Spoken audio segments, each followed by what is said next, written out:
Welcome to the Sisterhood in Politics podcast, brought to you by the Consortium for Intersectional Justice, an international expert body specializing in promoting democracy and business and human rights. My name is Chamindra Weerawardhana, and it is my great pleasure to host you. So, for today's episode, my guest is a very special guest, Comrade Melanie Schweizer, joining us from Berlin, a world maker, a change maker, a fantastic exemplary leader. Comrade Melanie, a very warm welcome to this space. It's a great pleasure to have you. Thank you so much, Chamindra. It's such an honor to be here. I have to say I'm quite nervous because I'm so happy and grateful to be part of your podcast today, the Sisterhood in Politics podcast, which is such a great name and so important in these times as well. And yeah, thank you for having me and for giving me the space today to talk about the recent events. A great pleasure, and the honor is all ours. So, Melanie, welcome once again to the Sisterhood in Politics podcast. And could we start by sharing a little bit about your current political work? So, you work with your political party is Mera 25, and so we know about the Greek political party led by Dr. Varoufakis in Greece. Mera in Greece has been around for a while. So normally, when you say Mera, people think of Greece, but now that movement has expanded. So now there is a Mera party in Germany, and you're one of the leading figures of that party. So can you share with us a little bit about your current political work with this party? Yes, of course. I'm very glad to do so. So Mera 25 was founded in Germany about 3 years ago, in November 2021, and it stems from the internationalist movement DiEM25. That it means Democracy in Europe Movement 25, and it is a worldwide campaign. Actually, really, it's not just limited to Europe. Also. This is the backbone, the movement behind the party. And as you said, exactly, there's a party in Greece called Mera 25, and then in Germany, and another one in Sweden. And this year there will also be one founded in the Netherlands in November, hopefully. And so for us now, the party is still relatively small and in the beginning, right? But it's like I would say it's a revolutionary concept. It is profoundly different from the other parties because it has this internationalist approach that is also not just limited to Europe. It is also possible and meant to expand. So hopefully we'll see other parties, maybe in Sri Lanka and all over other places in the world. It's a progressive internationalist, but also socialist and equalist party that has social justice at its core, but also climate justice and liberation, justice and struggles, I would say, because all struggles for liberation are at our core of the party, and also especially equality and gender-based inequality is one big topic that we want to fight and combat. And so we have also in every level we have regulations in place that there must be equal share of women. Actually, there must, even if there must be more women than men in some cases. So so this is also for me very important. For me, I have to say, so I have a bachelor's degree in political science and a law degree with a qualification to be a judge as well. And I used to work at the Ministry of Labor and Social Affairs, where I was just recently dismissed. And the reason why I joined politics is Palestine, definitely, and Germany's role in this genocide that we see unfolding. Right. And the inequality, dehumanization that I am witnessing here. So I've always been political, but never really active and never involved. So I was more at the sidelines, observing, analyzing, and our professor, our dean at the end at our graduation party event was saying, I say this oftentimes, like that we political scientists, we are to politics like the spider scientists, the spider. We don't really want to have to do anything with it because we see it critical, and Mhm. so did I. More as a power game and something for people. I think very few people usually join it out of altruistic reasons. It's more for power reasons, for connection, for personal interests. Unfortunately, I have to say. But yes, for me last year, the pain became too overwhelming, and the desperation, the complete um, shock about what is ongoing, and then the paralyzing feeling that there's nothing to do, and it made me almost depressed. And then when I discovered Mera, I mean, I didn't know the party before. I never heard of it. I heard it the first time in the European Union elections. And because I didn't know whom to vote, I didn't feel represented at all in the parliament. There's no party that I can, that I feel that my values are being represented. So I voted for them first, became a member, and then then the federal elections came up very abrupt, very we because the coalition broke in Germany, Yeah. and then I figured it's time to do more, to put my head out there because we cannot wait for a white for like how do you say that, for the savior on the white horse or on the black horse, whatever horse it is. It needs to be us, and we need to Yes. get active, and yeah, so this was basically my starting point. Very good. Revolution won't be, they say that the revolution won't be televised. And also, the revolution is right now. Yeah. And so it's very good that you started in that way. So, Melanie, for our international listeners and viewers, could you share with us what the word Volljuristin means? I mean, that is your designation, right? On your social media, for example, that word appears. So, what does the German word Volljuristin mean in English? Yeah, that's a very German expression. So in Germany, the legal to become a lawyer or a judge to study law is a very elite ancient system that had never been revised or modernized. So you basically have two parts to the educational system of becoming a lawyer or a judge. It's in the end it's the same. So when you everyone who completes the whole entrepreneurship of a lawyer in Germany has theoretically the degree to be a judge right away. So there's no extra degree or anything.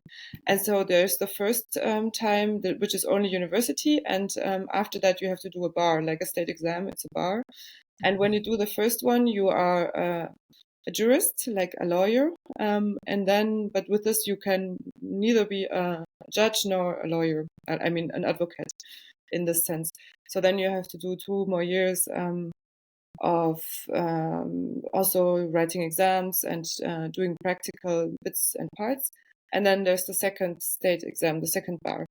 And then That is what in German you call it the Staatsexamen, right? exactly, yes, Something like that's okay, yes. right.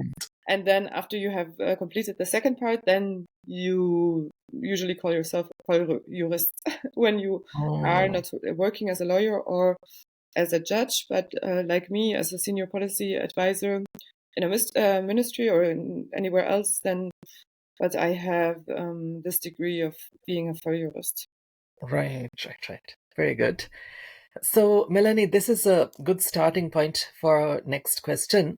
So, recently, for people who follow you on social media, people who are familiar with your work, people would know that the German government, you were a government servant and you had a government job. So, in a country like Germany or France, when you're a government servant, it's a kind of a secure job, right? Where there is a certain extent of job security. But then all of a sudden, you were uh, fired from your position. Your contract was ended, kind of unceremoniously. And once again, for our international listeners and viewers, could you explain the context here? What made the German government fire you, or what made the German government take issue with you in that way? Yeah, so in a nutshell, I was advocating for human rights and international law. So I was advocating for Germany to uphold the constitution and the international law, which is a rule-based order, which is enshrined into the German constitution. And in the case of Palestine, because Germany is still delivering weapons to Israel, is the second largest weapon deliverer. They have repeatedly stated that they continue to deliver weapons. They had and they will. Germany is accused of genocide in front of the International Court of Justice, accused of aiding and abetting and supporting genocide. Israel, of course, is accused of committing genocide in Palestine. So yeah, I think the main reason was that I criticized Israel publicly, and Mhm. that would not. So it all started after a doxing campaign. So I put some tweets out because also as part of my political campaign, of course. Um, and then some individuals picked up on it. I was actually defending a journalist. Like somehow, sometimes I forget this, that you know how it all started. There was this German journalist, one of the very few that actually report neutral, that Okay. are not biased. And and he was accused of being an anti-Semite and these usual doxing campaigns. So this individual was saying he's such an anti-Semite. When is he finally getting fired from the public TV station? And I just jumped in to defend because this is in my nature as a lawyer. So I was criticizing it and said, this is a very strong and accusation to call someone an anti-Semite, especially in Germany, of course. I mean, Absolutely. if you say that, and at least give some arguments or reasoning why Mhm. you do that. And he's a good journalist. I mean, he's doing a good job. So, and then this person started to turn the focus. She was a woman actually, Malka von Wolf-Goldstein, something, and then Mhm. she started to have a rant at me, and I think she was triggered because she saw that it's written lawyer on my profile. It's not written where I work.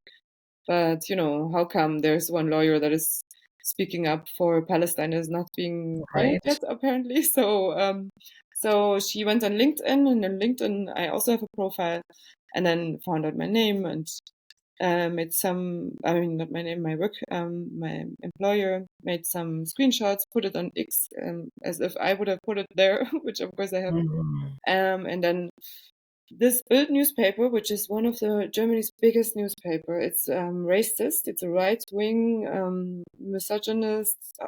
All the things, homophobe. It's really a terrible newspaper, but unfortunately, one of the biggest ones. And it's from the Axel Springer complex, who owns various other um, papers and news outlets, and also profits from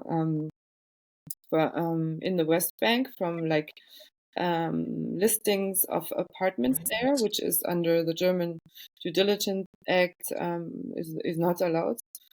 My goodness. Yeah, and this, things in Germany are so twisted now because the founder of this Axel Springer complex, the media house, he was a member of the SA, the Nazi front, and he divorced his woman because she was half Jewish in 1938. His wife, All right. apparently for other reasons, but weird. So just when it became really uncomfortable for Jewish people in Germany and deadly, All um, right. and and now this newspaper is one of the biggest hate creating outlets for Palestinian people, calling them anti-Semites. Mhm.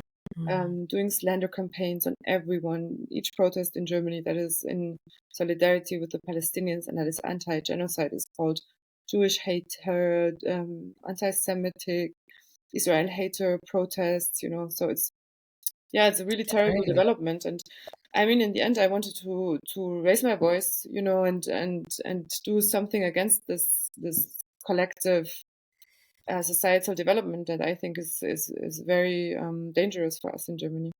Absolutely. And Melanie, so this Bild Zeitung, the owners of the newspaper, this company that owns it, have they owned it since the 1930s? The same people? Um, yeah, so the founder, I believe he is dead, Axel Springer, like after whom it's named. But I Mhm. think a lot of it now is in the hands of his grandchildren. Right. So yeah, it's still like a family run business. I'm pretty sure. And then of course it's run by Döpfner. He's like the chair or something. He's also very aggressive, Trump-loving person. Right. So this is quite interesting, Melanie, what you're saying. So the power structures that existed during that time, Mm. when uh, mm, the power structures that existed in that time when the Nazi party as such was in Mm. power, some of those economic power structures seem to be still present A lot. in German Yeah. society, right? Very And much so. A lot of the wealth that they gathered either through forced labor or just in the time being part of the system, these families still have all the wealth. There has never been an economic redistribution of it. right. So these are important factors to take into account when we think of German politics today and what is happening in German politics. And because what's happening in Germany also has an impact on the rest of the European Union member states as well. So I think hence the importance of zooming in onto points like that.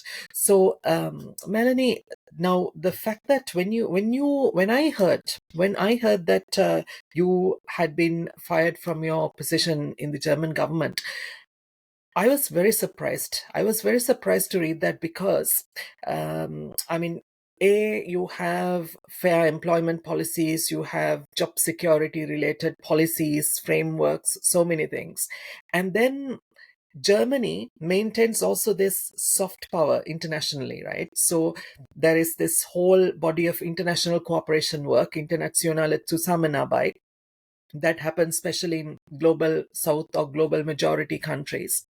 And when the German government goes to such countries, there is a very big emphasis on human rights, on best practice, women's rights, gender equality at the workplace, freedom of expression. I mean, the German embassy in Delhi or in Colombo would be full of language about freedom of expression, freedom of assembly, and so on. So these are very important things associated with uh, that international soft power strategy of Germany. But I see a big contrast between that they do internationally to promote the Federal Republic and what happens within the country the moment a fellow citizen takes a stand that is against the, within inverted commas, official stance of the German government. So, what happens to freedom of expression then? What can we say about the state of freedom of expression or freedom of assembly as well? I mean, Special Reporter Francesca Albanese has been interrupted so many times. And Yanis has been stopped from coming to Germany. He's a EU citizen and he has a Greek passport, but even then, and an elected representative until recently. So, what's going on here? And where's freedom of expression? Where's freedom of assembly? Yeah, that's a good question. Yeah, I think someone had said. I think Francesca Albanese said Palestine is the litmus test for all of us, and I think so. The Western countries have always managed to establish a better reputation about themselves that they actually have, I think, to some extent. Mhm. But of course, to on another side, we also do, and also I mean, do have the strong constitution and the rights and the workplace employee protection rights and everything, right? But um, so there are always things that go wrong. I think that's first of all very important to note. In Germany there's forced labor, right? So there is, and there are always places where the laws are not upheld, where there's no equality in front of the law. Also because Mhm. it's a question of resources and a question of lobbying, and then I think for me, especially as a woman, I see that following the law, we are equal, but we are not equal in reality. Of course, in reality, women in Germany still gain about 20% less than their male counterpart. This is a reality, and Right. there's a huge violence against women that no one really talks about and cares. The numbers of violence have increased massively in the last couple of years. I think 3 or 4 years ago, it was every third day a woman was killed or attempted to be killed by her partner or ex-partner. And last year, it was every day. So it tripled, it's just these are things that are really unrecognized. And also women in leading positions in Germany it's still far away from what would be equal. And most of the unpaid work is still left for women, the care work and the children. Right. And most of that is because of laws, because laws foster that, because how laws are made for parental leave, so that basically it's more better economically to for the person that gains more to not stay at home. And because it's still like that women earn less, then the man always goes to work, and women rarely take some time of work. And that of course makes it hard again to enter the job after a while, because they've been out. It's bad for the career path, and so on and so forth, right? But I think in Palestine, what happened now with the genocide in Gaza, and what happened to me, this is certainly is a new development. We are, I think, and this is what for me why it's so important to still keep speaking out, after my dismissal, and to not let myself be intimidated by this. For me, I mean, it is clearly an intimidation attempt, right? It is that by unconditionally supporting a racist, fascist government, which Israel is at the moment, we are bringing it home, right? So necessarily, because now our identity is also glued to this, right? So there's basically no way back, because Germany has been supporting Israel for 1.5 years. They have Germany and the US. I mean, I think we have to say that clearly, with being both the two largest weapon suppliers. I think they both make 98% or 97% of the weapons. They enabled Israel to do this genocide. Israel would not have been able to do it without them. So this is becoming part of the German identity. And then when there's someone like me, calling it out and speaking out against it, then it's pretty understandable that they would react in this harsh and aggressive way, and this, of course, I'm also not the only person that has happened to, right? There have been countless people losing their Right. jobs in public employment relations, or also in the private sector. It happens frequently because this doxing campaigning stuff, I feels like it has become a new hobby to many. And Absolutely. sorry, I'm a bit sick.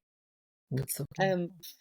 And then also there is still, however, a difference between the value, I would say, of people. So in the same time, when I was suspended at the beginning of January, right after this doxing campaign and the slander article by this newspaper, right? So I had the chance for one HR talk in which they pretty much wanted to know if I would keep talking, and I said, of course I will keep talking. This is my fundamental rights, I will advocate and do that, because it's my basic right as a civilian, not as a civil servant only. And so their message was, but this is violating your duties as a civil servant. And I said, no, it's not. I have a different legal opinion about this. This is I'm expressing my opinion. I'm allowed to do that. And if the reality is that harsh and ugly, that's the reality's problem. Is when my opinion that I think this is a genocide, I'm allowed to have this opinion, right? If you don't think so, if you disagree, you can, but it's not an insult to say it, because this is what is happening in reality. Like, Israel is accused of genocide in front of the international court, and they wouldn't take such a claim, and investigate to it if they wouldn't think they would, and at least, they would not do three preliminary decisions to it. So, sorry, I wanted to say, like, ever since I got suspended then, and I got suspended because I said, yes, I will continue to voice my opinion. At the same period, there was a civil servant in southern Germany, a fireman who admitted to having raped an acquaintance. So, and he admitted then in front of the court. So, there was no doubt about it. And the court's sentence was to give him 11 months of on probation instead of what usually in a rape case you will get much more, right? Or at least like Right. 1 or 2 years. But the reasoning for it was because he's a civil servant, and if he gets more than 12 months of punishment, he will lose his civil servant status. So Right. this male, and I think this has something to do with patriarchy as well, right? So, 100%. Yes. so for this man, who admittedly committed a crime and raped a woman, he's being protected by the state by giving him a lower punishment, right? But for me, that is voicing criticism to a country that is accused of committing a genocide. There's no. They could have done other things, right? They could have prolonged my probation period. They could have did a disciplinary process with me or something like that. But no, it was so important to get me out of this immediately, to punish me. I believe, it feels very much like a punishment for not obeying, for not caving in and saying, okay, yes, I'm sorry, I won't do it again. Because I won't say that. I believe in our constitution, in our rights, and I will not back up and let myself be intimidated. Right. 100%. You've done the right thing, Melanie. And listening to you, Melanie, I'm thinking these days I'm working on a big project, a book project called Feminism in the Age of Fascism. And in that book, there is a whole chapter on anti-feminisms. So to look at the historical roots of anti-feminism, I spend a lot of time looking at German history, especially the time of the Nationalsozialistische Arbeitspartei, Hitler's party in power, and the preceding years. And one thing you can very clearly notice is that anti-feminism is at the center of that discourse. It has always been, and it still is today. So at the time, it would have been this idea of the triple K in the German language, not the triple K in when you think of the United States context, not the KKK in America, but the triple K as in Kinder, Kirche, Küche, right? So this triple K was what they prioritized. Hitler, in some of his political speeches, would idealize motherhood and try to assign this biological essentialist role to women. And there were so many thinkers who tried to take that route and adopt very, very anti-feminist positions. And there is this woman who wrote a whole book where she says that if your baby is crying, don't show too much affection to your baby, so that you want, these people, a community that would not be very emotional, right? Kind of desensitized people who would be good soldiers, who would be rational as such. So that historical trajectory, it is as if some of it is still present in that society, Yeah. in one form or another, right? What are your thoughts on that? Yeah, definitely. I was just thinking when you was mentioning this book about mothers, how they should not embrace their children, that I think this is exactly what we are still experiencing today. It's a traumatized society that has by now a lot of transgenerational trauma, that has never been really worked with and looked at, and healed.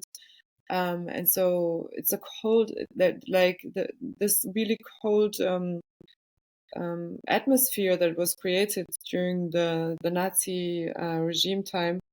I think that is still, unfortunately, exists in many places in Germany today, and that's also this selective empathy, right? I mean, I think what we see nowadays, to me, this is so hurtful and so shocking, to see Germans, especially German politicians in leading positions, expressing this level of dehumanization and of selective empathy for humans, and for like there's definitely you can by now we just know that some humans are worth more than others. This is Right. maybe this you could equalize with Staatsräson and Raison d'être, as they call it here in Germany, this non-legal like concept that is now being used for everything to weaponize, to get people in line pretty much. And yeah, I think anti-feminism is very much part and parcel of fascism. It's Absolutely. this narrative that women are also less valuable than men, right? Men are the ones who rule, who know things, and women are too emotional. I get many comments. Oftentimes they say, "Ah, yeah, you're so emotional," and of course this is from men. Like this Mhm. attitude that they think just biologically by nature they would know better. And I think it's precisely that that we are missing. We're missing the female perspective, and many women Right. that are in leading positions, they are themselves, they took over, in my opinion, the male habits and their behavior and everything. So you have women in these positions, but they are more like men, like Baerbock, for example. To me, she's a man, really. She's not a woman from her, how she is, how she's leading, right? And then this feminist foreign politic is really, it's really a hoax. I mean, this Right. no one can take this seriously anymore. It really has betrayed everything, and it's nothing feminist about And by the way, we would need feminist internal politics and not foreign politics. And it's also like this. Right. It's this paternal approach, right? Because Germany is the parent that has to show others how to do politics. So that's why we do feminist politics. Or what? I mean, what does that Exactly. mean? Yeah. Extremely patronizing, paternalistic kind of approach. Because this is it, right? So there is a lot of people out there that, I mean, there are quite a few people out there who have done research work on the topic of feminist foreign policy. Mm. And these people, they study carefully Germany's feminist foreign policy, Sweden's feminist foreign policy, Canada's feminist foreign policy. But the problem, Melanie, is it's absolutely pathetic because, I mean, I am writing an article these days called The Pathetic Fallacy of Feminist Foreign Policy, a journal article. In that article, what I'm trying to say is these Western government spaces, they cannot simply, the structure of those governments wouldn't allow them to develop feminist policies. Mm. Because now look at the whole situation with Palestine. Francesca is absolutely right, the litmus test, right? So in countries like Sri Lanka, now the Goethe Institute, the Deutsche Botschaft, all these people will talk a lot about gender equality, about feminism, about women in politics, 24/7. But then, like you said, inside the country, you have all these issues where a woman who's a German woman with access to within inverted commas white privilege and all of that is sanctioned in such a way. Imagine if you happen to be a woman from a German citizen from an ethnic minority background, would have been even tougher, right? The repression would have been tougher. Mm. And so you have that contradiction. And the next thing is that what they're saying is basically, in as a feminist foreign policy, it's a soft power strategy. It is a soft power strategy to maintain their sphere of influence Mm. in foreign countries. That's all it kind of waters down to.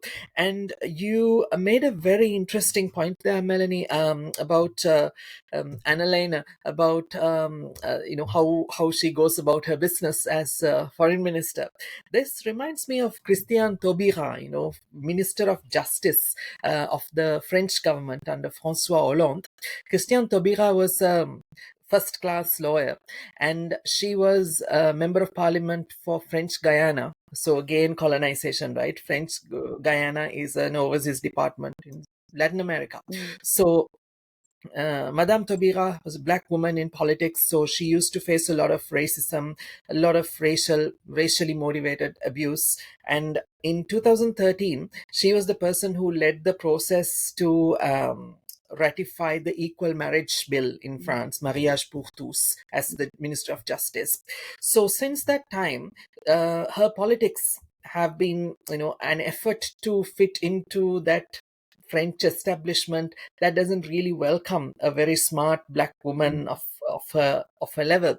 So recently, now she's retired from politics. She wrote this book, and in this book, she says that power has a kind of a masculinizing effect on a lot of women, and that's a very interesting framework that we can use to understand a lot of women in politics. You think about any woman in politics, the large majority, not every woman in politics, obviously, but a large majority of women, if you think how they function, if you think about their approach to X or Y policy, it's a very kind of a masculinized policy that they have when it comes to any critical policy issue, rights of workers, reproductive justice.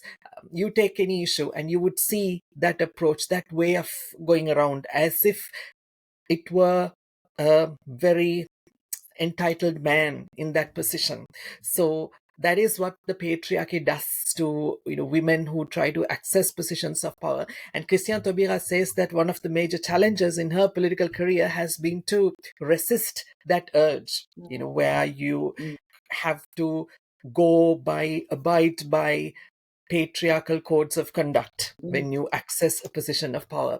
I think that is relevant to each and every woman who aspires to enter politics, because at the end of the day, any aspect of public life, it can be civil service, it can be electoral politics, it can be any other form of public life. These are very patriarchal spaces. And if you want to change your approach to leadership, then the going gets a bit tough. Now, in the non-profit sector, for example, they always talk about feminist leadership. Now, last year, I applied for this position of executive director in a LGBT rights organization based in Britain, and it works with the Commonwealth of Nations and so on. And the moment they asked me about my management style, I said to them that I always try to explore ways in which I can make my approach to management and leadership genuinely more feminist, like critically feminist, decolonial feminist.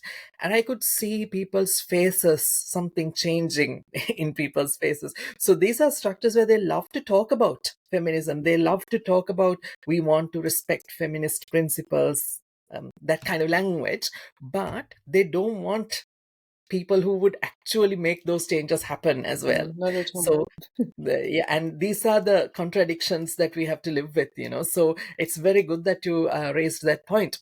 So, Melanie, your brand of politics with Mera, would you consider your politics to be feminist politics? Yeah, absolutely. I mean, Oh, yes. that's, by the way, I wanted to say what you said before is so interesting, that politics has a masculinizing effect. I never thought about that, but yeah, I can imagine. I think it also has a corruption effect that, you can see that oftentimes, that when people all of a sudden get more power, they change. And then you almost don't recognize them anymore. I think that's Right. oftentimes this is also a problem. If you want to change the system and then become part of the system in order to change it, is the system not changing you before you can actually do what I think that happened probably to a lot of people, that they came with good intentions and then they had privileges and advantages, right? And then maybe the intentions were not so important anymore. And so for me, I think I don't really call myself a feminist, because also I see a lot of feminists in Germany that are branded feminists that do really bad work, in my opinion. We have feminists in Germany that they are well-known feminists, that say things like, it's the women's own fault in Gaza that they're being murdered, or their children's, Hamas, but yeah, maybe you should have thought about that before you voted them in, like these dehumanizing, crazy things are really coming from well-known, decades-long feminists. So I think um, I have at the forefront, more humanist approach, I think. And so for me, in my life experience, I think I've often thought that in my surroundings, why is it that I can empathize with homosexual people or with migrants so much? And I think that's because if you are attentive to being socialized in a patriarchal society, as I believe all of our societies are but by now, Absolutely. um, then as a woman you will always face um, hardships. I mean, every person does, but as a woman more than others. Like you will have to prove your worth twice. You will have to be extra good. You will always get remarks on your appearance. Your looks, all the things.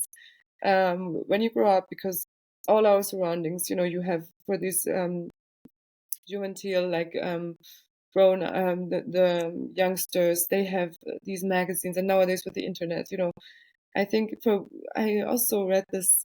I was listening to some podcasts when they were saying, boys when they grow up, they are asked how fast can you run, and what do you want to be later. And for women, it's more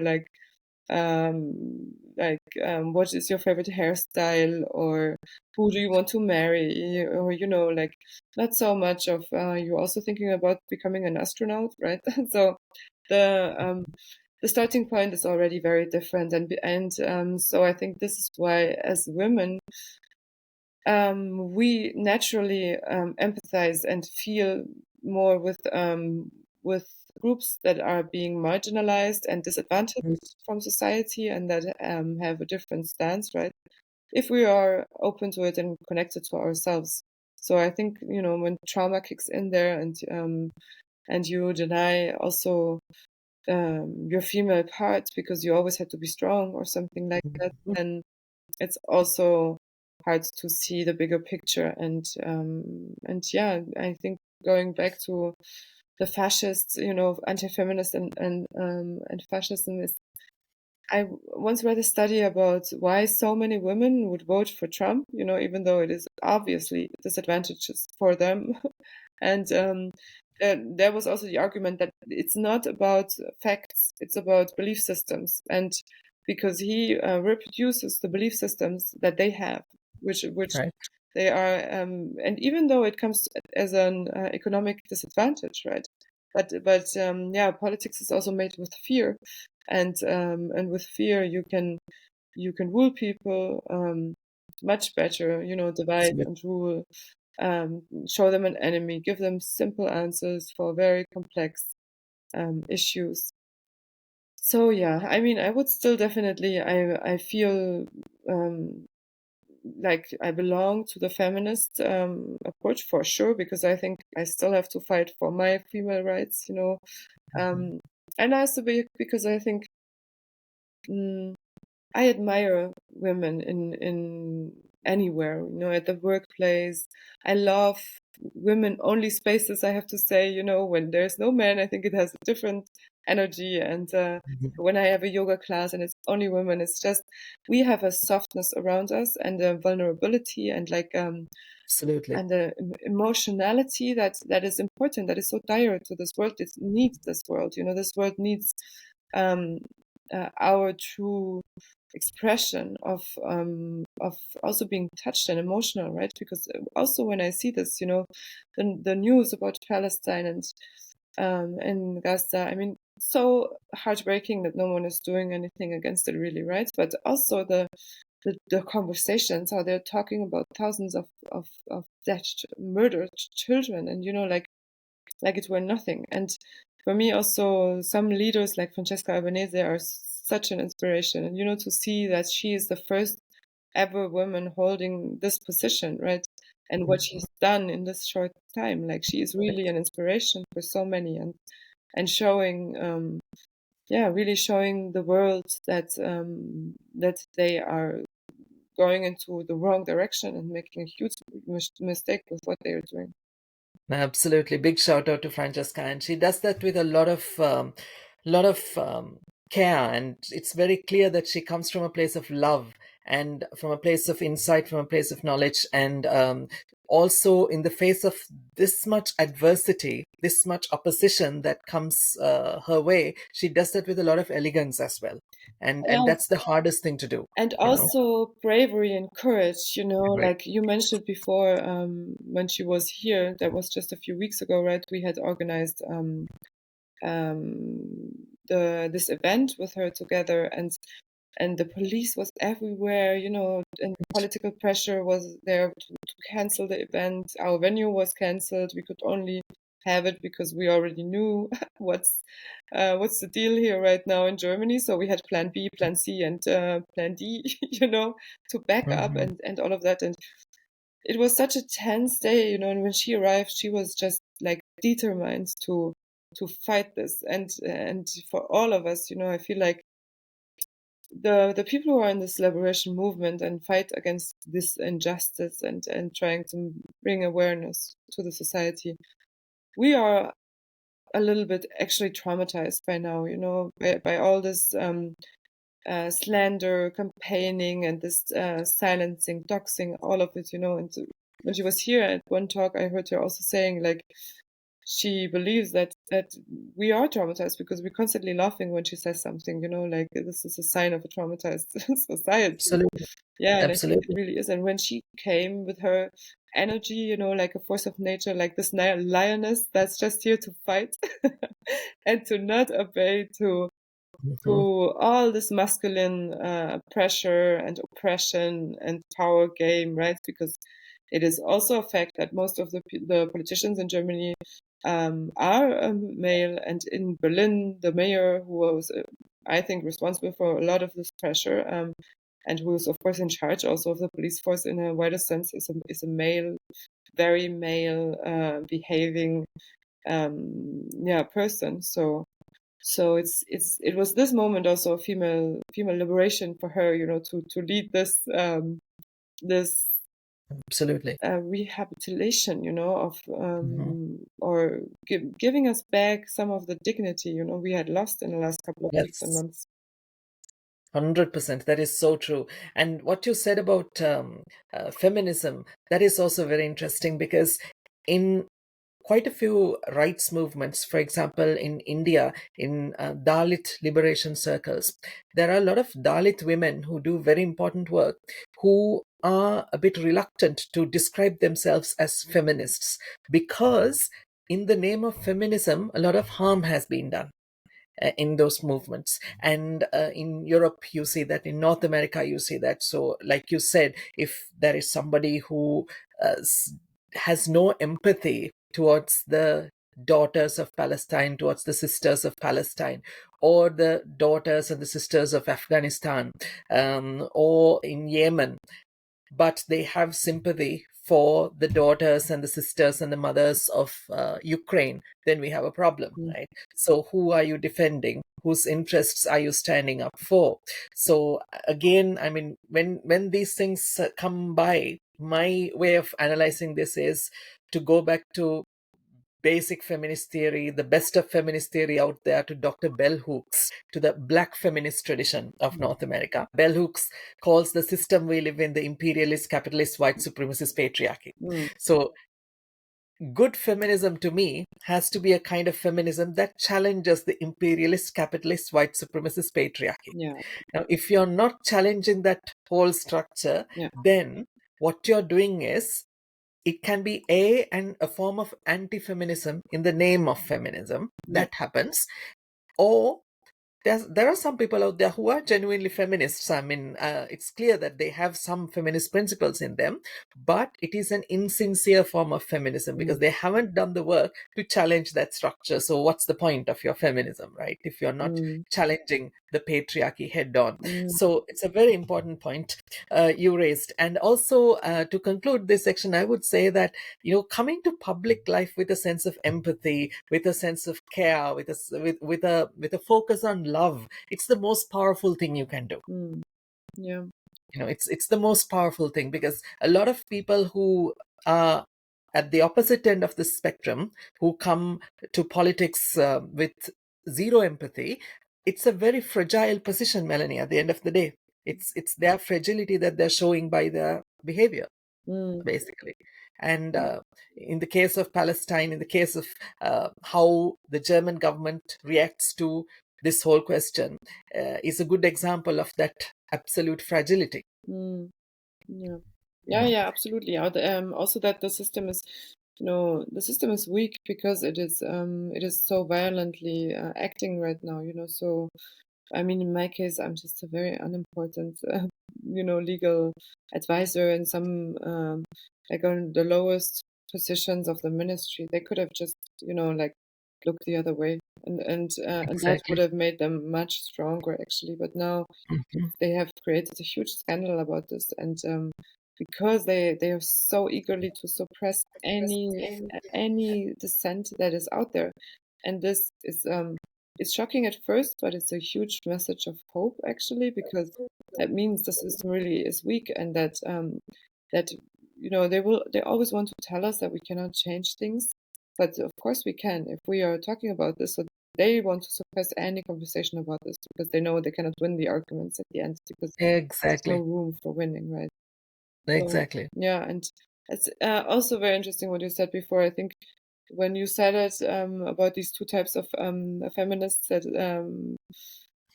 some, I think that could be like even selective feminism, right? Which is the and that's why precisely the what you said before. Why when we say feminist, I think about feminist foreign policy, and I'm thinking like, no, that's not me, Yeah, and it's really exactly.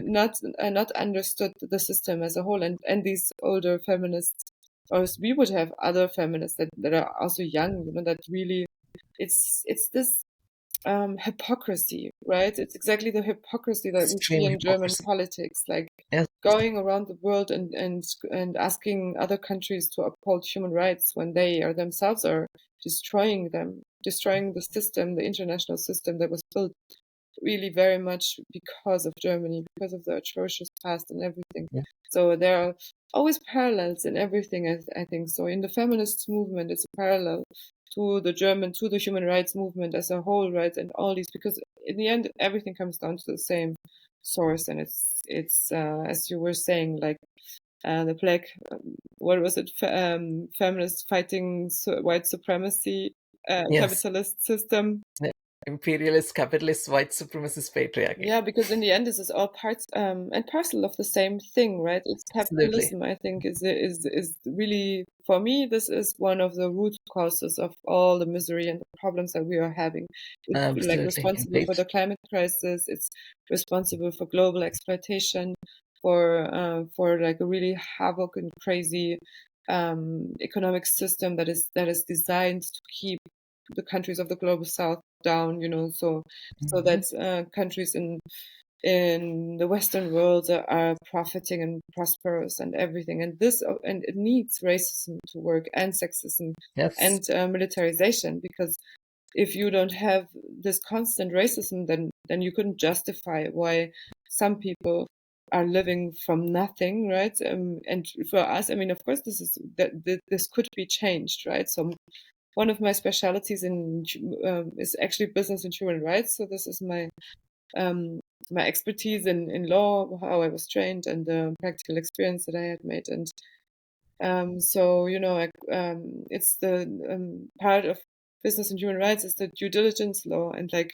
this law Right. that the European Union now also agreed upon to regulate and to protect human rights along the supply chain, and protect the nature and climate and everything.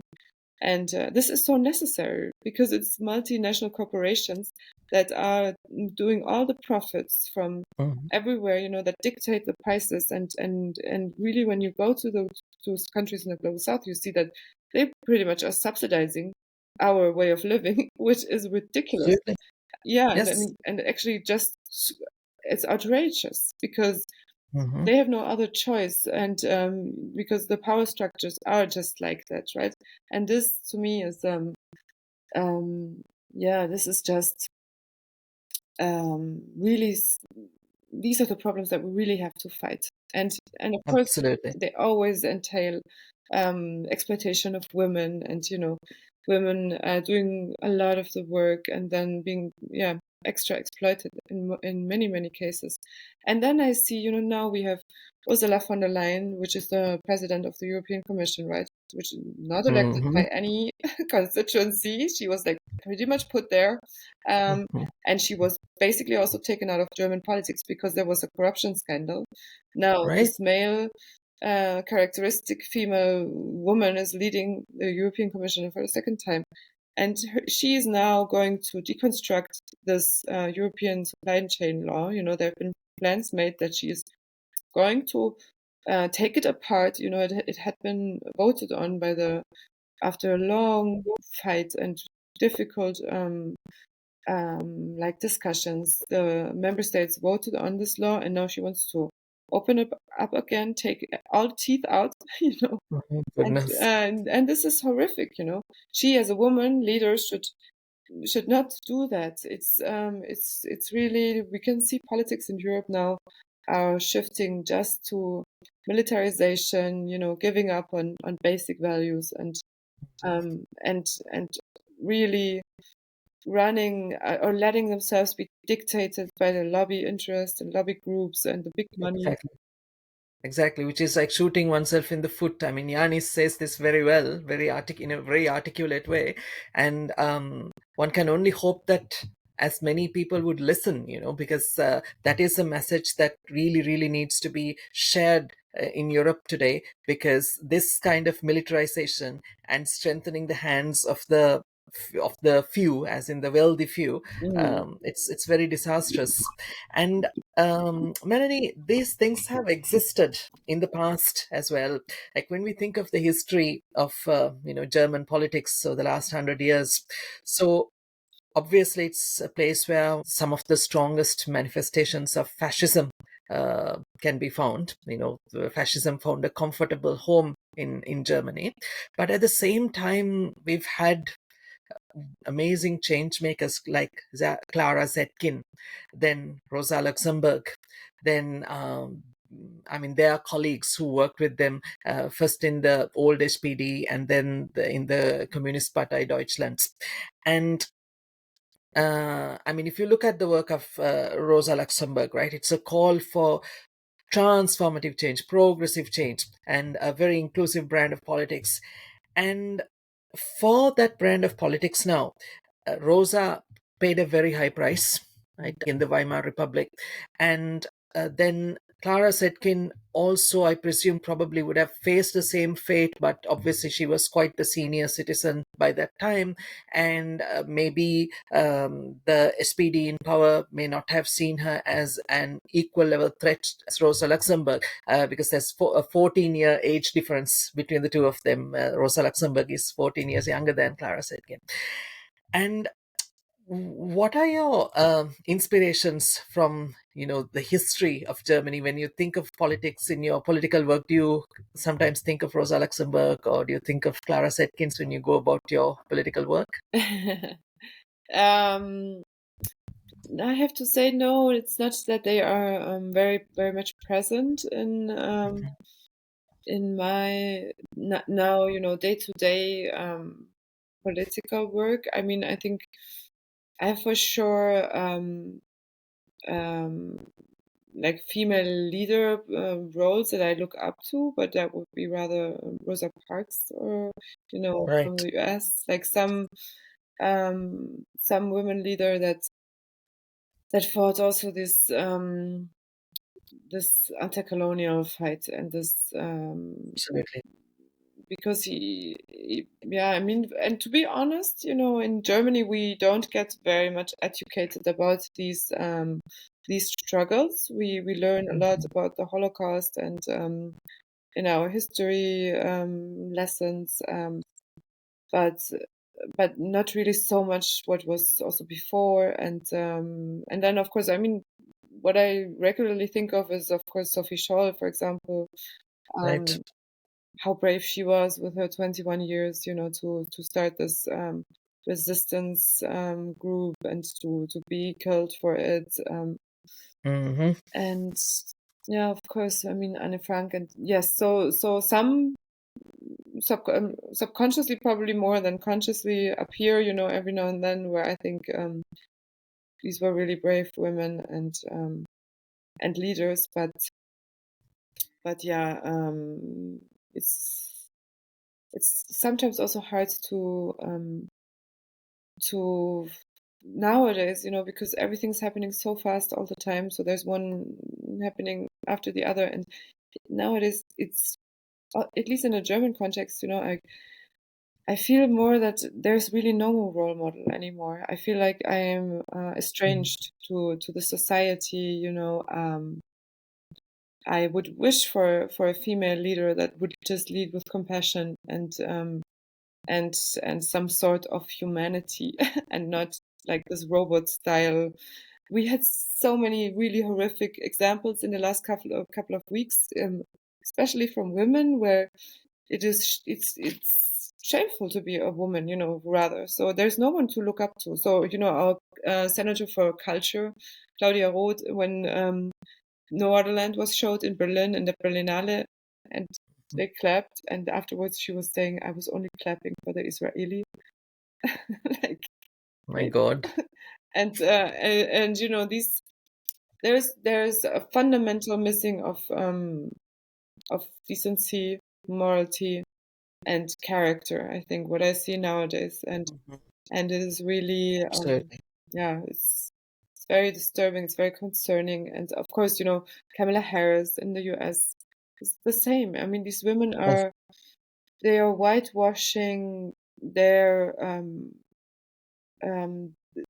power game, and pretending that it has something to do with female or with diversity as such, and then they're victim blaming. So Kamala Harris was blaming pretty much the Arab community for not voting her, when she was deliberately saying she would continue the genocide. I mean, what is that? Exactly, and the lack of empathy there is staggering, And Kamala is another great example. I mean, I call that brand of feminism Hillary Clinton feminism. You Yeah, can call it Kamala Harris feminism as well.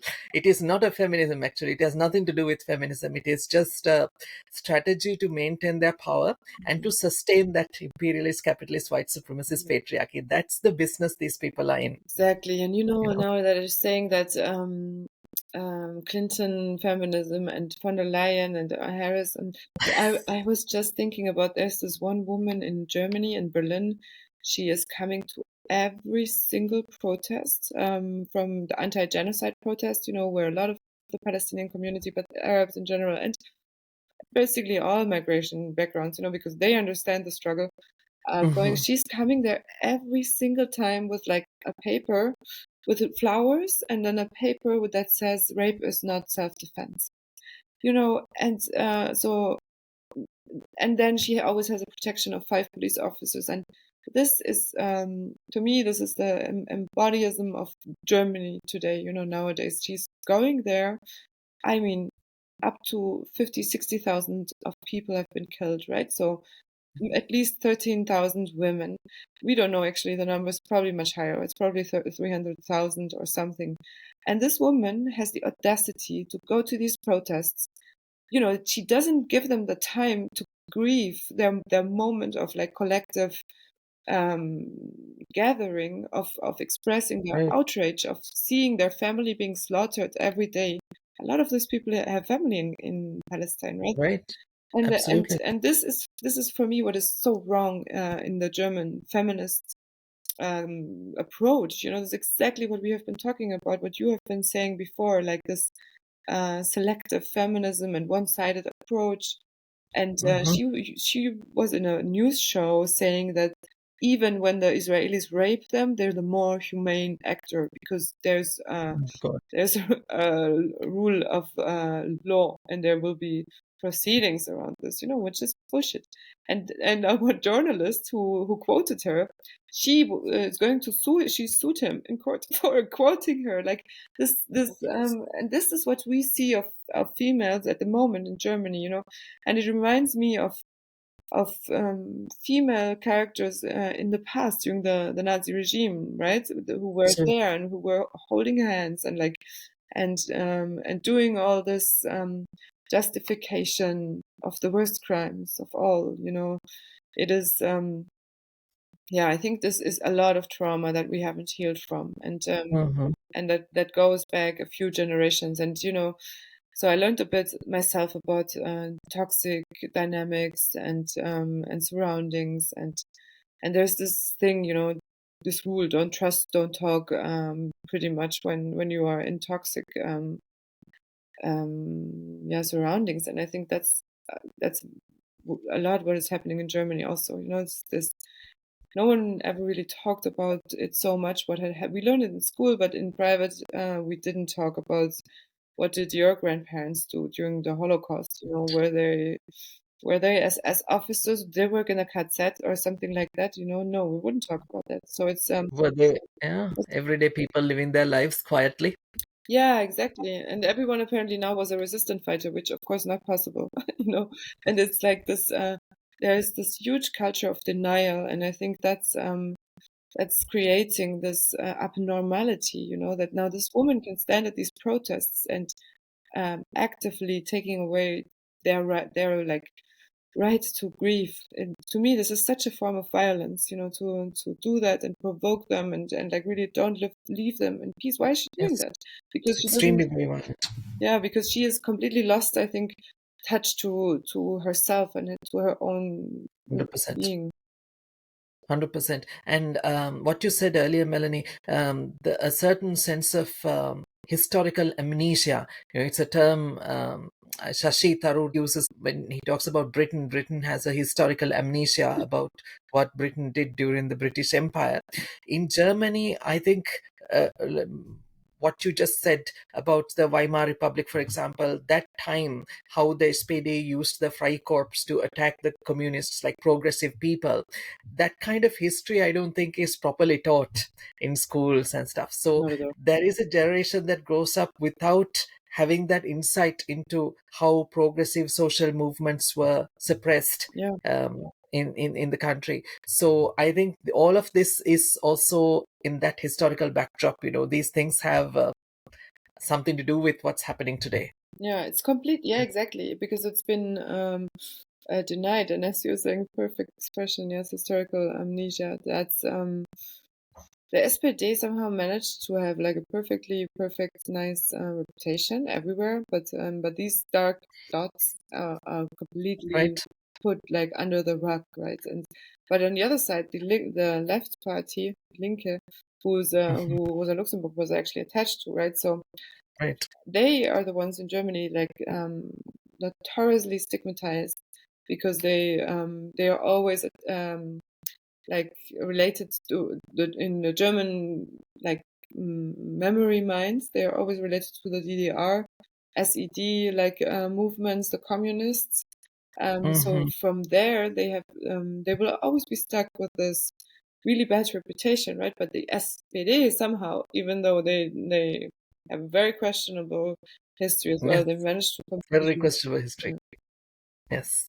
Melanie, in 2024, I mean last year, DM25. So, for our international listeners and viewers, DM25 is the broader pan-European political movement that Melanie represents.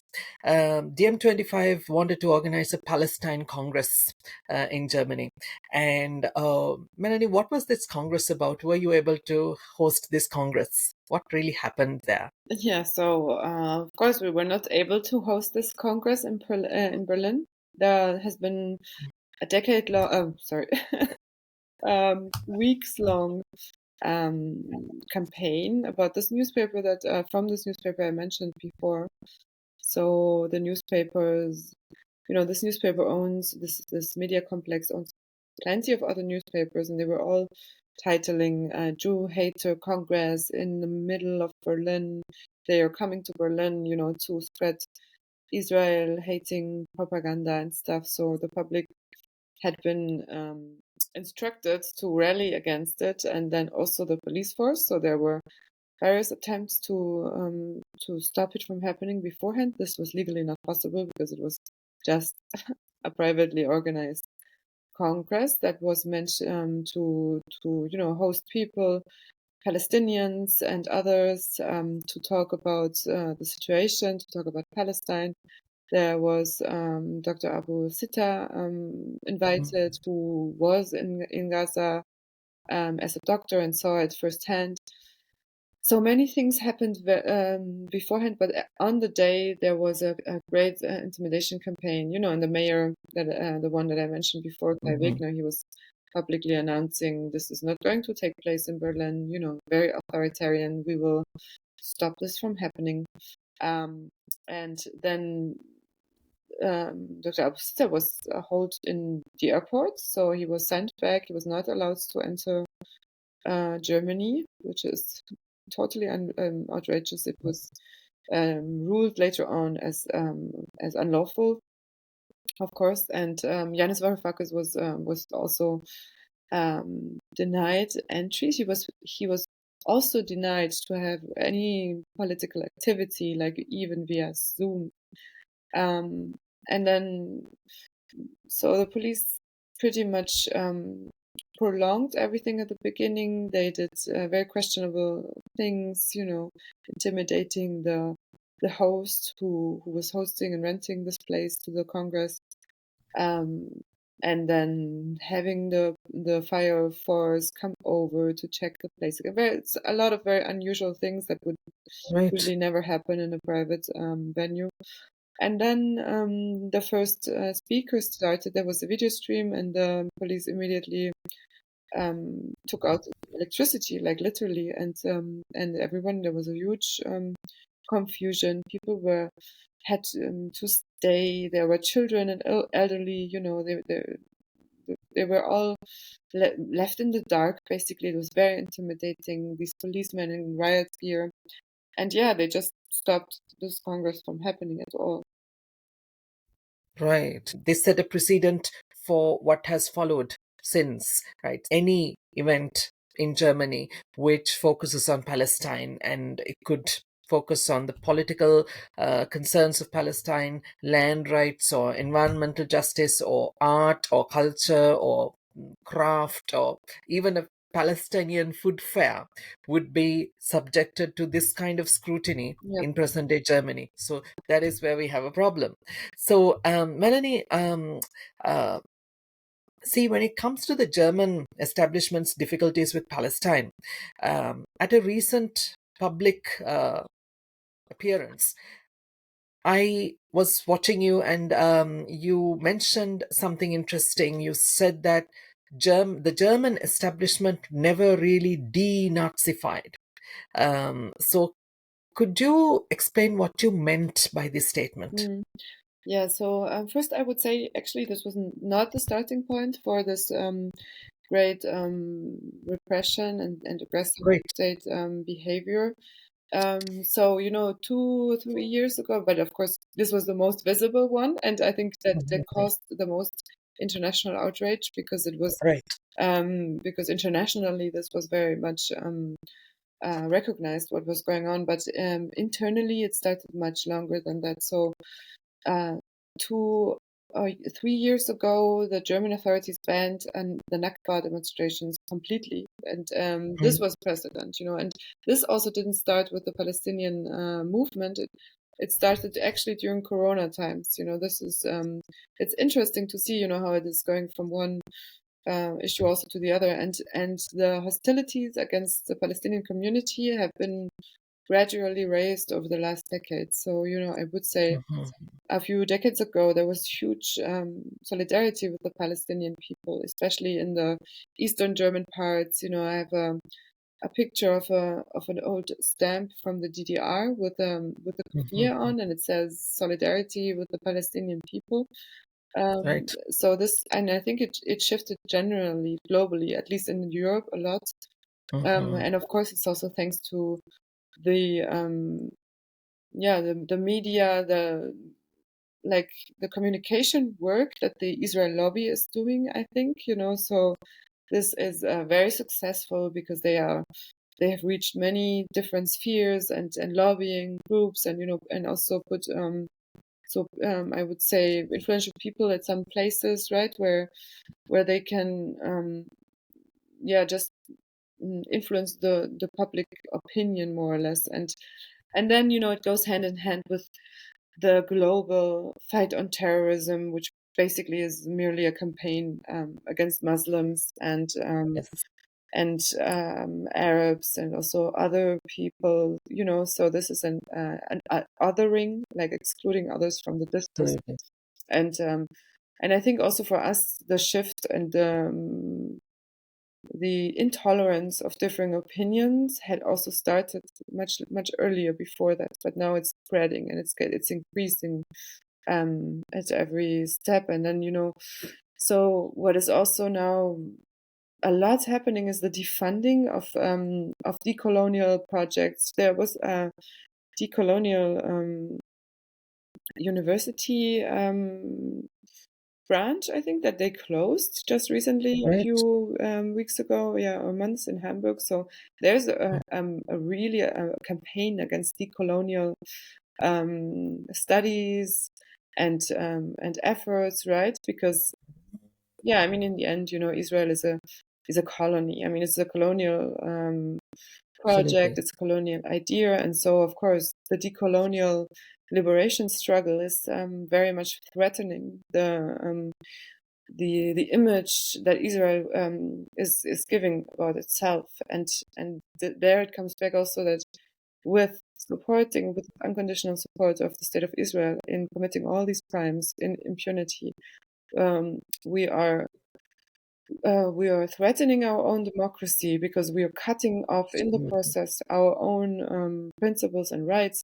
So there's a culture center. It's called Oyun. It had closed because Mhm. they had their annual celebrations of the Jewish Voice for Peace, and they were threatened that if they would hold it, because there was a similar campaign against it, and they would be defunded by the state, and they have been defunded, and now this cultural center was closed, and it was My goodness. So the Jewish Voice for Peace, not Palestinian people, but the Jewish Voice for Peace, as in the Jewish community gathering together yeah. um, in support of peace, basically. Exactly, and this is the outrageous part, that nowadays Jewish people are very much targeted as well. I mean, Jewish people who criticize Israel, Jewish people who are in solidarity with the Palestinian people, who do not pledge unconditional loyalty to the state of Israel, which in itself is such an anti-Semitic concept, right? That we 100%. now we, Yes. we get called anti-Semites for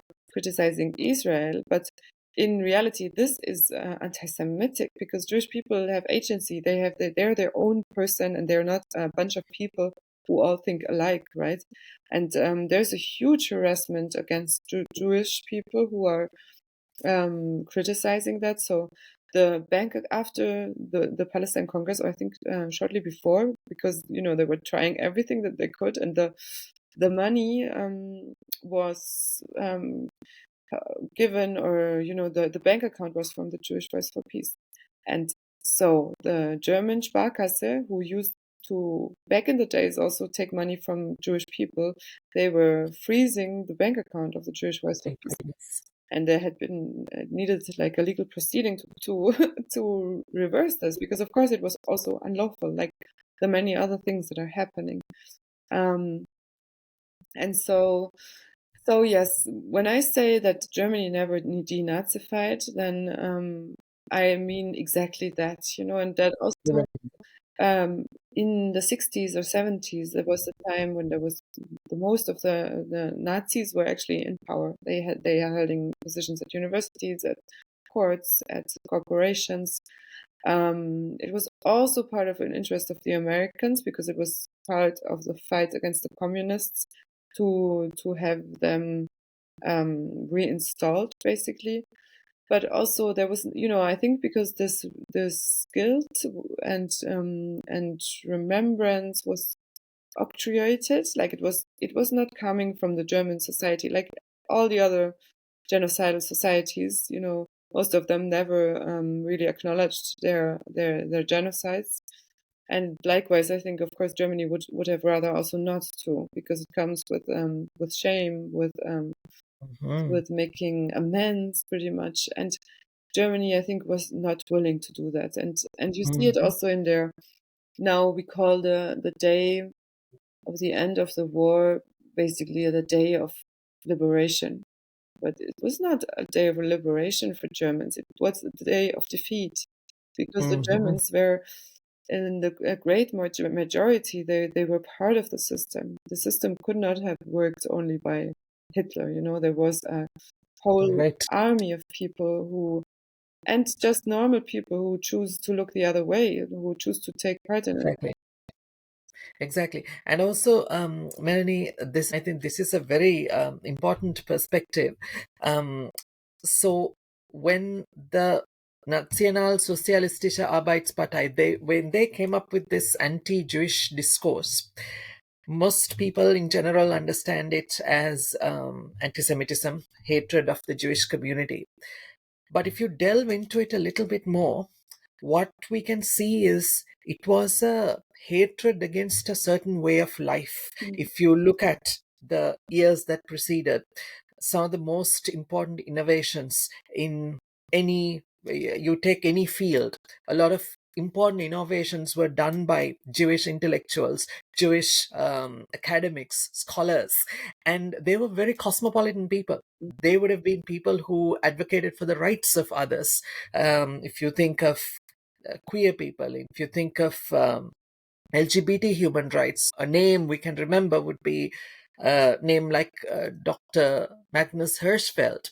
And people like him, they operated in the German metropolis. So it's a very metropolitan, urban, cosmopolitan, very highly educated, very highly cultured way of life. That is something that this state, the Nationalsozialistische crowd, took issue against. So now today, in today's world, once again, what we see is the Nazi doctrine and the Zionist doctrine, they're like sisters. They go hand in hand. It's pretty much, if you look at the Nazi doctrine here and the Zionist doctrine here on your two hands, you would see so much similarity.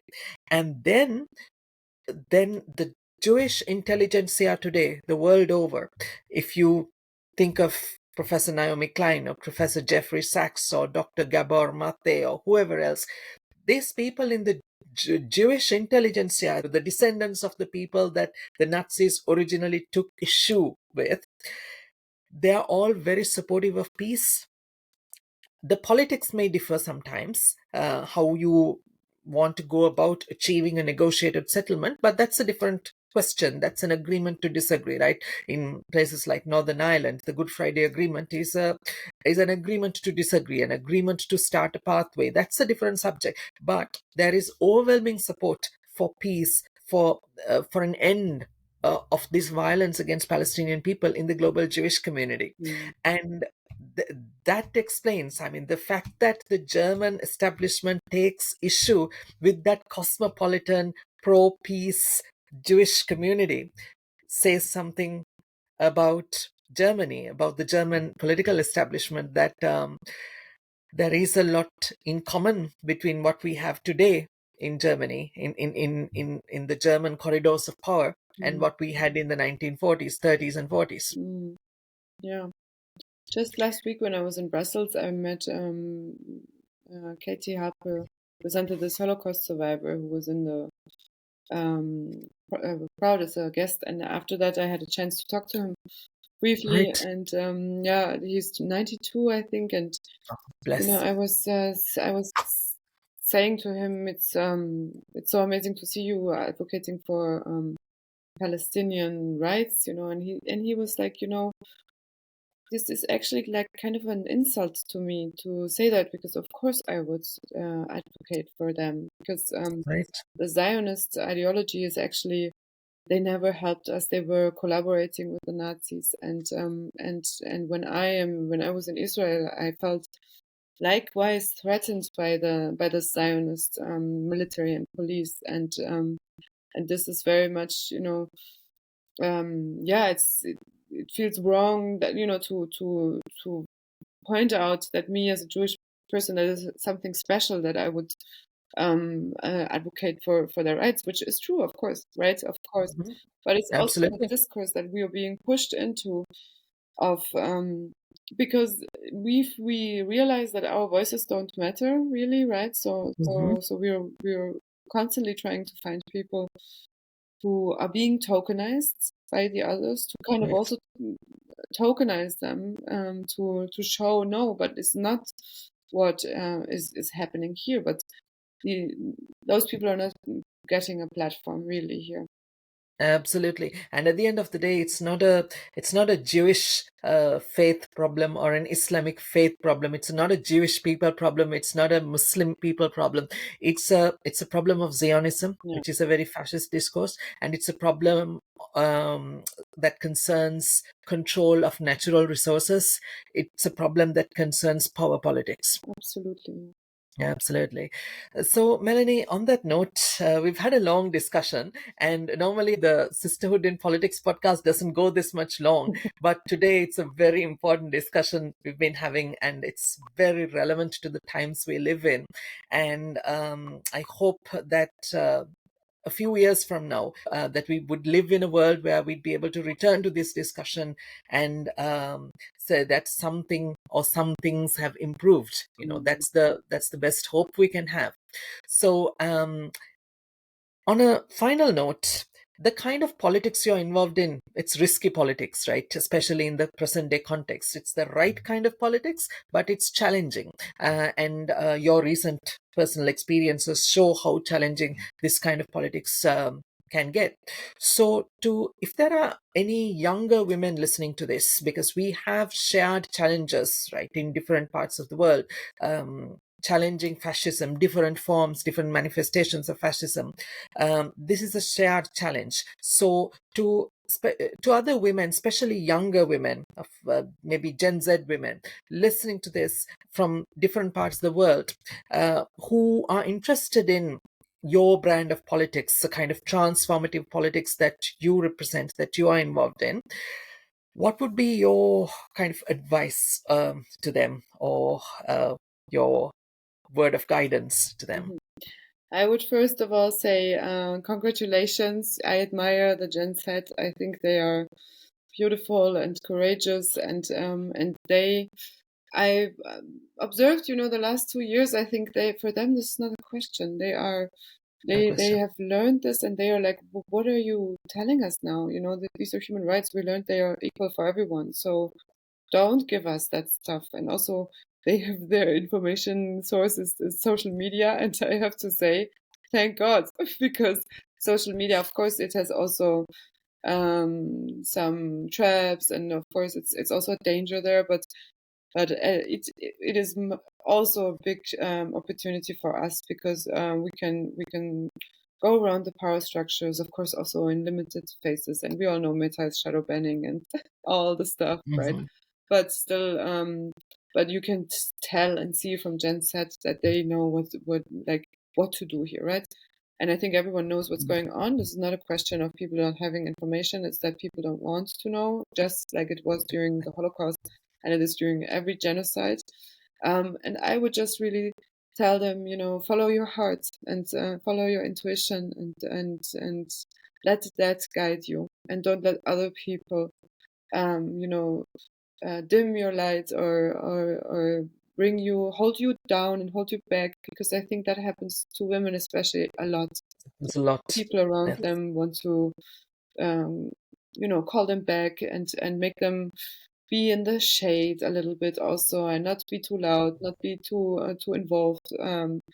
Always look out for the other, and how are they feeling and how are they doing. No, look after yourself and do what is right for yourself. It's, I think, the most important.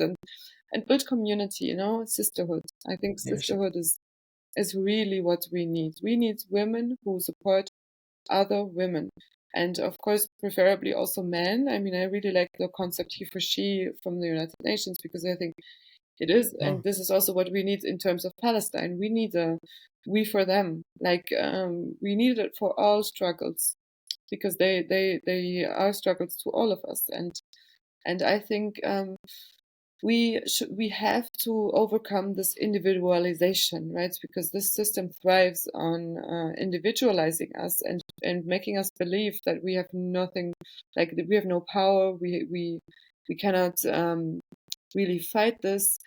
capitalism is enshrined in capitalism is competition and division, and that's why solidarity is such a threat to this capitalist system, and that's also why Absolutely. it's such a power. And I think just I think there's also magic in this magic in embracing your female side and really living that.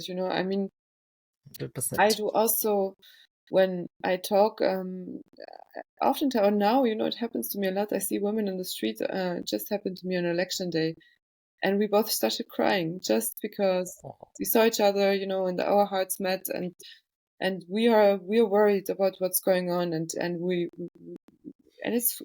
it's so nice to also cry to show that you are human and absolutely. completely normal, and yeah, I think that's it. That is what we need more. And I think, start with something. It can be just as little as doing something with your friends. Start a little thing, a fundraiser, or drawing cards, whatever it is, whatever you like to do. Also, each and every one of us is valuable and useful.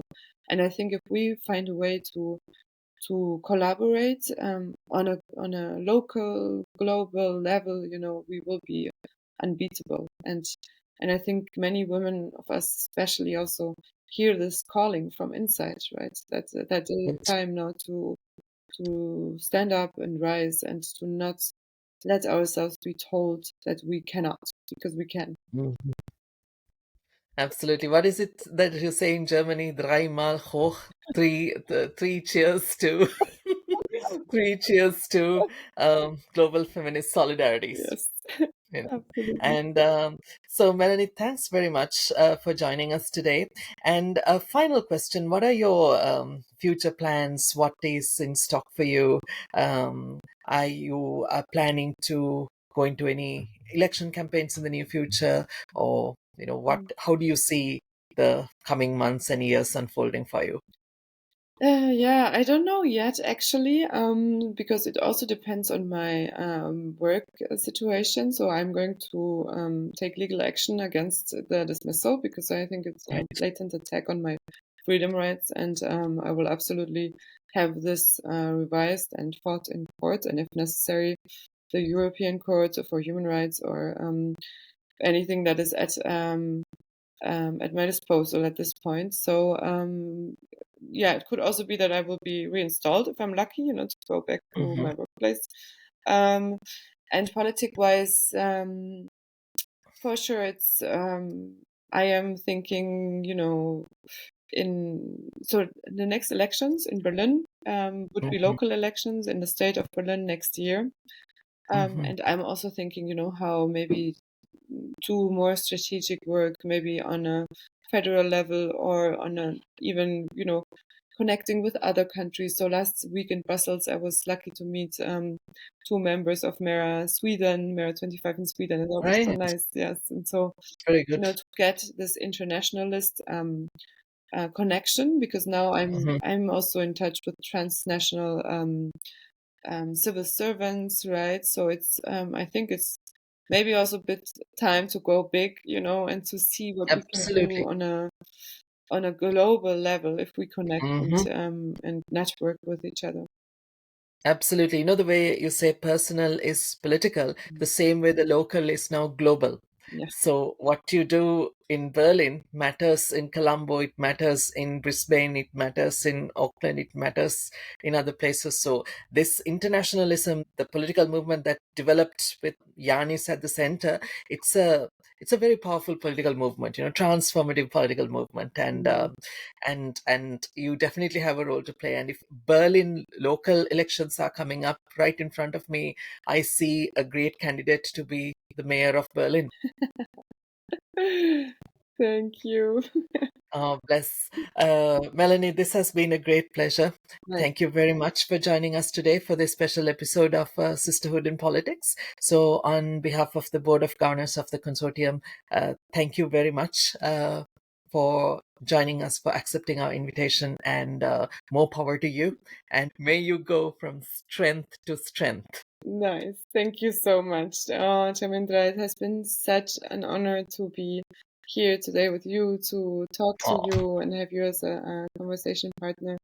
And thank you so much for inviting me and for your empowerment and also your courage and your wisdom. I learned so much from you today, and I'm Oh, very bless. excited for your new book, Anti-Feminism and Fascism. Can't wait to read. Feminism in the age of fascism. I myself get lost in it sometimes because it's that much complex. It's a complex topic, but I think it's a book that needs to be written. Yeah, definitely. It's really, it sounds so interesting.